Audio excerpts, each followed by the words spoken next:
మొంతా తుఫాన్ ప్రభావంతో ఉమ్మడి కరీంనగర్ జిల్లా రైతాంగం తీవ్రంగా నష్టపోయింది. వర్షాల కారణంగా వేల ఎకరాల పంట మొత్తం నేలకొరిగింది.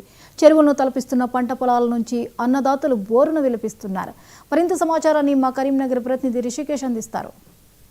మోంతా తుఫాన్ ప్రభావం కారణంగా ఆంధ్రప్రదేశే కాదు తెలంగాణ వ్యాప్తంగా కూడా భారీ వర్షాలు కురిశాయి. మోంతా తుఫాన్ కారణంగా రైతన్న నడ్డి విరిచిందని చెప్పొచ్చు. ఈ తుఫాన్ కారణంగా కురిసినటువంటి భారీ వర్షాలకు పంట పొలాలన్నీ చెరువుల్ని తలపిస్తున్నటువంటి పరిస్థితి కొనసాగుతుంది. 24 గంటలుగా కురిసిన భారీ వర్షాల నేపథ్యంలో పూర్తిగా పంట పొలాలన్నీ నీటిని తలపించాయి. పంటలన్నీ నేల కొరిగిపోయినటువంటి ధాన్యం నేల కొరిగిన విజువల్స్ను మనం చూడొచ్చు. కరీంనగర్ జిల్లా తిమ్మాపూర్ మండలం అలగనూరు వద్ద మనం ఉన్నాం. ఇక్కడ ఉన్నటువంటి పంట పొలాలన్నీ కూడా భారీ వర్షానికి అంటే చేతికొచ్చే సమయానికి నేల కొరగడంతో పూర్తిగా పంట నష్టపోయారు. అక్కడ చూస్తే మనం మరోవైపు చూడొచ్చు. అక్కడ భారీ వర్షానికి చేరిన నీటితో చెరువుల్ని తలపిస్తుంది. పంట పొలాలన్నీ కూడా ఇట్లాంటి దీన స్థితిలో ఉండడంతో రైతులు గగ్గోలు పెడుతున్నారు. తమ చేతికొచ్చిన పంట ఆరుగాల శ్రమ వర్షం తుడిచిపెట్టుకుపోవడంతో తీవ్రంగా నష్టపోయామని, కనీసం పెట్టుబడి కూడా వచ్చే పరిస్థితి లేదని చెప్తున్నారు. కొనుగోలు కేంద్రాలు 15 రోజులుగా ప్రారంభించినటువంటి నేపథ్యంలో ఇప్పటికి కూడా ఏ ఒక్క కొనుగోలు కేంద్రంలో ధాన్యం కొనుగోలు కొనసాగడం లేదనేటువంటిది కూడా రైతుల నుంచి వినిపిస్తుంది. ఇంత జరుగుతున్నా కూడా అంటే అటు ప్రభుత్వం కావచ్చు, అధికార యంత్రాంగం కావచ్చు, రైతులను ఆదుకున్న పరిస్థితి లేదు. అంటే ఈ యొక్క వర్షం కారణంగా తడిసిన ధాన్యాన్ని కూడా కొనాలనేటువంటి ఒక డిమాండ్ రైతుల నుంచి వినిపిస్తుంది. ఇక్కడ ఉన్నటువంటి స్థానిక రైతులతో మాట్లాడే ప్రయత్నం చేద్దాం. చెప్పండి, ఇంత పెద్ద వాన, ఇంత పెద్ద తుఫాన్ కారణంగా ఇంత నష్టం జరిగింది కదా, దానికి ప్రసిద్ధిలేం కదా. మేము దానికి వర్షం వచ్చింది, కొట్టుకుపోయింది, ఆరుగాల పంట నేలపలైంది. ఏం చేస్తాం దానికి? వర్షం నీటిలో మునిగిపోయాయి, పంటలు చేతికెత్తే నీళ్ళ పాలైంది. మేము ఎంత బాధపడాలి? మాకేం లాభం ఉంటుంది? దానివల్ల మాకు ఏదైనా చేయాలని మేము అనుకుంటున్నాం. ఎన్ని ఎకరాల పంట వేసిరు మీరు? మేము 5 ఎకరాల దాకా. 5 ఎకరాలు ఏం వేసిర్రు? వరేనా?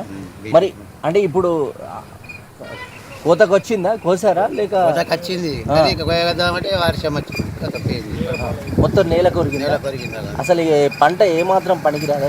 రాదా, అది పోయే రాదు. అది మారే ఉండే ఎట్లా కోస్తాం, అది మొలక వస్తుంది. ఇక పని చేయదు, తిండికి రాదు, అది నేల పాలి. ఇక మరి ఇట్లా ప్రభుత్వానికి ఏం చెప్తున్నారు? సన్నబియ్యం పెట్టేవానే, సన్నబియ్యం పెడితే ఇప్పుడు ఇట్లా అయిపోతుంది.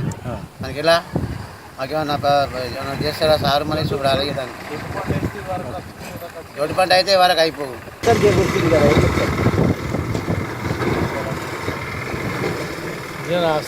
కేసీఆర్ ఏమన్నాడంటే సన్నబియ్యం పెట్టారు, మీకు బోనస్ ఇస్తాం, అందిస్తాం అట్లా అన్నారు. దొడ్డు పంట అయితే వరకు కోత కొడుతాము, అమ్ముతాం. ఇదంతా నేలపాలు అయింది.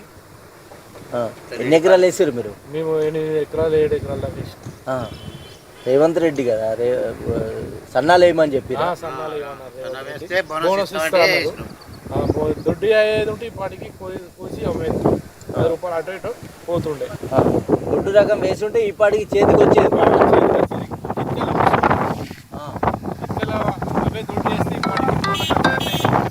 సన్నాల కారణంగానే నష్టపోయేదా? లేట్ అయితే కాదు సార్, 6 నెలల పాలే. ఇప్పుడు ఏం చేస్తే ఏమొస్తాయి? మళ్ళీ ఇట్లా వాడగానే అట్లా మొలకలు వస్తాయి. ఇవి సన్న ప్రకాలు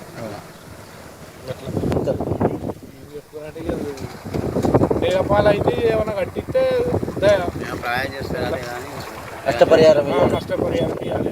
చూసారుగా, మొత్తంగా కూడా నేల కొరిగిన పంటతో నష్టపోయామని, రైతులు ఆదుకోవాలని, పంటకు నష్టపరిహారం చెల్లించాలనేటువంటి ఒక విజ్ఞప్తి రైతుల నుంచి వ్యక్తమవుతుంది. పూర్తిగా పంట నష్టపోయామనేటువంటి ఆవేదన, తుఫాన్ కారణంగా తీవ్రంగా నష్టపోయామనేటువంటి కన్నీళ్లతో తమ పరిస్థితి ఉంది అనేటువంటిది రైతుల నుంచి కనిపిస్తున్నటువంటి దీనస్థితి. కెమెరా పర్సన్ శ్రీధర్తో రిషికేష్, 99 టీవీ, కరీంనగర్ నుంచి.